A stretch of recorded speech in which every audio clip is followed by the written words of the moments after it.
Yoldayam mən səfərdəyəm, qəribəm yad şəhərdəyəm. Nə göydəyəm, nə yerdəyəm.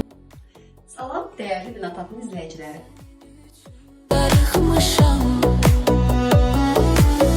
Ay sevgilim, gözəl yarım. Bir yerdə yoxdur qərarım. Pıçıldayır dodaqlarım. Səməd Vurğun küçəsi Niagara restoranının tam yaxınlığında, ümumi sahəsi 140 kvadrat, 3 otaqdan ibarət ideal bir mənzil təqdim edirik.